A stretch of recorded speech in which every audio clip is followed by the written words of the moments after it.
Hey, what's going on, guys? I hope you all are doing well today. Elliot here, and welcome back to The Fragrance Well. So, we are in playoff season right now. We got the NBA playoffs going on and the NHL playoffs going on. I am watching both. I am more of a hockey fan, but I'm watching both because there's some good basketball games going on this year, and I typically like to watch the playoffs for basketball. But anyway, that's neither here nor there. That kind of put me in the mindset of wanting to do some fun fragrance videos based off of offense and defense. This is going to be the offense video. So I've got 8 fragrances here that I consider to be offense playing fragrances. What do I mean by that? They're either going to be maybe a combination of bold scents, maybe they're a little bit strong, maybe they have good projection, maybe they're a little bit unique, maybe they're somewhat exotic, maybe they're just simply loud. So I consider these characteristics to be offensive fragrance characteristics because they are making a statement up front. So once again, I got 8 of them. Let's see what they are. Before we get started, as always, please remember to like the video, subscribe to the channel if you haven't already, and please hit that bell icon, enable notifications so you can be notified when I upload new videos. Let's get into it.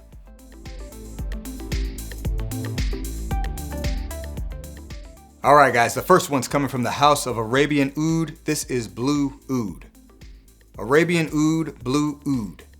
Now, this is offense in terms of the States. Obviously, other areas of the world, oud's been around forever, but here in the States, while it's becoming more common, it's still far from common. Now, I would call this an exotic fragrance, a very unique fragrance, and again, in terms of the States. You got 2 different types of oud in here. What is it? It's Indian oud and Cambodian oud, if I'm not mistaken. Hopefully I didn't mess that up. You'll see it in the B-roll, but I'm not looking at the notes as I shoot the video. Yes, a lot of different elements to this fragrance. Let me smell. Listen, I get resinous characteristics. I get woody characteristics. There's sweet characteristics in here. I'm getting some maybe slight citric elements to it. A lot of different note breakdowns based on the 2 types of oud and blue musk that's in this fragrance. This is definitely going to be very exotic, very different, and it's bold for that reason.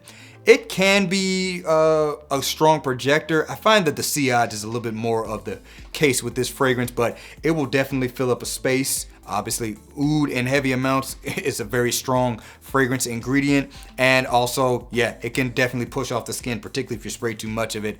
And I do think it's a little bit animalic when you first spray it on, so if you just spray too much of it, you might smell a little bit fecal. I don't know if that's what you want, but hey, you'll be bold with it. You'll be playing offense. Once again, from the House of Arabian Oud, this is Blue Oud. All right, next one's coming from the House of the Harmonist, and we've got Hypnotizing Fire. The Harmonist, Hypnotizing Fire. Now, the offensive characteristics of this one for me is it's a bold scent in that it is very, very spicy, has this airiness to it, and while spicy fragrances are certainly not uncommon in the fragrance world in terms of America, this one does it in a way that is very different. So I think it stands out in that aspect. Like, again, it has this airiness to it, kind of this almost ethereal feel, along with the heavy amount of spices that it has. Sweetness is here, mainly from vanilla, but it's not overly rich. It's not like candied sweet. There's kind of this dusty feel. A Papanax is also in this fragrance, and it is a masterpiece, and it is loud and bold. You can definitely overspray this. It does, I wouldn't call it a room filler, but it definitely projects, and it will leave a strong scent trail. So it is playing offense in that regard to me. Once again, from the House of the Harmonist, we have got Hypnotizing Fire. Next one is coming from the House of Francesca Bianchi. This is Lost in Heaven. Francesca Bianchi, Lost in Heaven. Now, this one's playing offense simply because it is bold, masculine, and it's super masculine. It's kind of like old school masculine. It's a little bit sweaty, honestly, quite spicy, a little bit dusty. It's kind of woody. Some sweet elements to balance it out, but it's got a little bit of an animalic funk to it, kind of like a sweaty feel to it. Has this really old school feel, kind of like a night out fragrance for men of yesteryear. An ode to that classic masculine fragrance touch. I love it for that, but it's going to be a bold choice. It's not going to be for everyone. And if you're younger, you're definitely trying to make a statement with this. And frankly, it might not be that well received, but you will be absolutely playing offense with this fragrance. I do find that this one does push off the skin relatively well. Again, maybe not necessarily a room filler, but it's gonna fill up some space very nicely. Once again, from Francesca Bianchi, this is Lost in Heaven. Next one's coming from the house of Maison Crivelli. This is Patchouli Magnetik. Maison Crivelli, Patchouli Magnetik. A bit of an interesting, not really a story, but an interesting take on this fragrance. This has got to be the most love it or hate it fragrance I've got in my cabinet, at least based off of Parfumo.net. This fragrance is rated at like a 5.4 or something like that on Parfumo. And it is literally because people either really, really like this or they absolutely hate it. Now, the thing about this, if you smell it, it's gonna be a love it or hate it scent. Why? First of all, offensive fragrance. This fragrance is very bold in that it is just really, really, really strong. It's a strong fragrance. It's patchouli, obviously, but I think it's using like a molecular version, or should I say an aroma chemical version of patchouli, because it's not overly earthy. It's very, very leafy, but it doesn't really have the soily feel sometimes you get from patchouli. Not really chocolatey at all, but very, very leafy. And also there's like peach and I think it's gardenia. I'm not looking at the notes immediately. You'll see it in the B-roll. As well in this, so it's got kind of this floral dustiness to it, and it's really, really, really sweet as well. So it is a strong fragrance, and I think that peach accord, which doesn't smell overly realistic, I think that's what throws people off because it kind of sticks around the whole scent.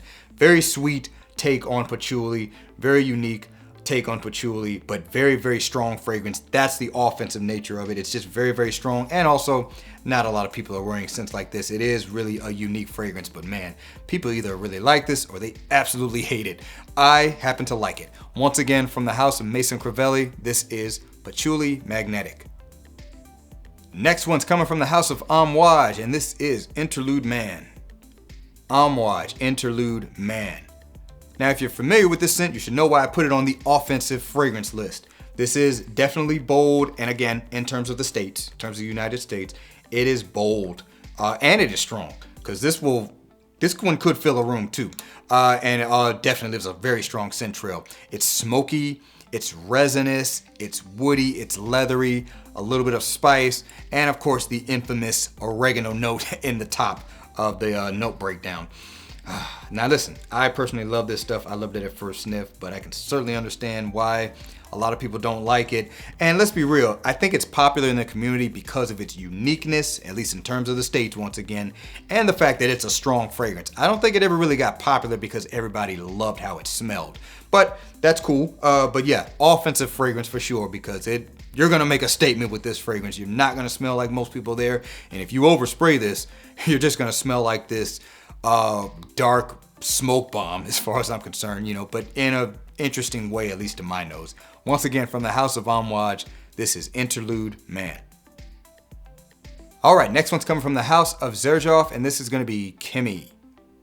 Xerjoff, Kemi. So this one here, offense, because it is bold and unique and pleasant, and also you can overdo it.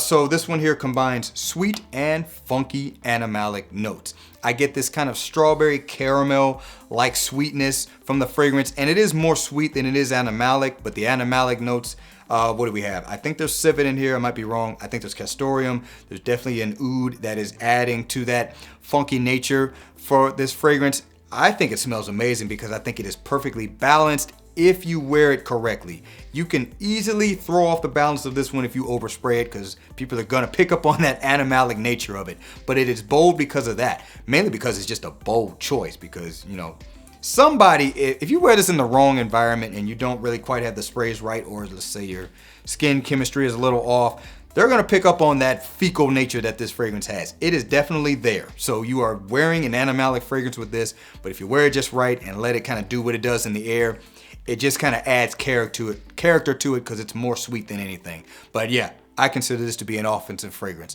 Once again, from the house of Xerjoff, this is Kemi.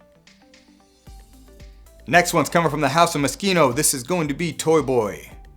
Moschino, Toy Boy, or Moschino, I don't really know how to say it, but it's Toy Boy. So I imagine if you've been around the community for a while, you know about this fragrance. I'm pretty sure the hype has long since died down for this scent, but it's very, very unique and very, very loud. and you can overspray this one. It's pear. There's a pear note in here. Very, very spicy. It's floral. It's rose. It's a little bit woody. It's ambery as well.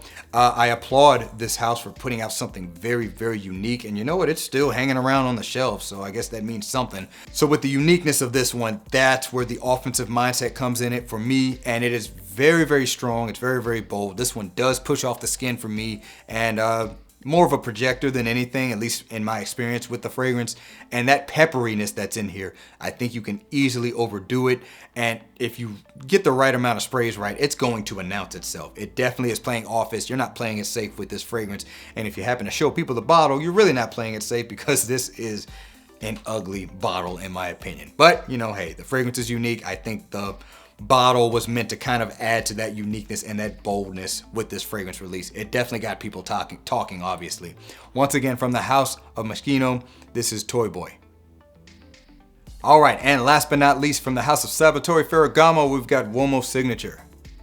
Salvatore Ferragamo Uomo Signature. Let's see, I probably can't.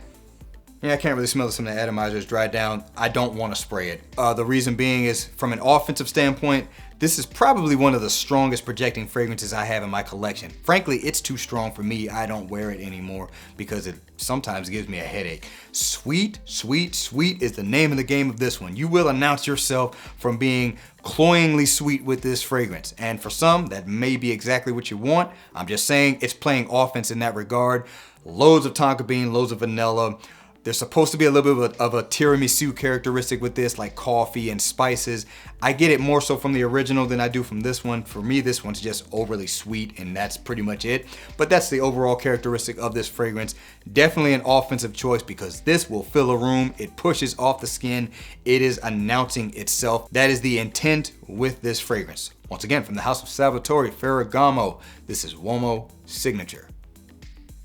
All right, guys, that's it for this video. A little bit of fun with this subject matter. Let me know down in the comments below if you had to label a fragrance or a group of fragrances as offensive-minded fragrances. Let me know what they are. Looking forward to seeing what you guys have to say. Thanks again for watching all the way into the end. Really do appreciate you guys. Please remember to be well and smell well, and I'll see you in the next episode of Fragrance Well. Have a good one.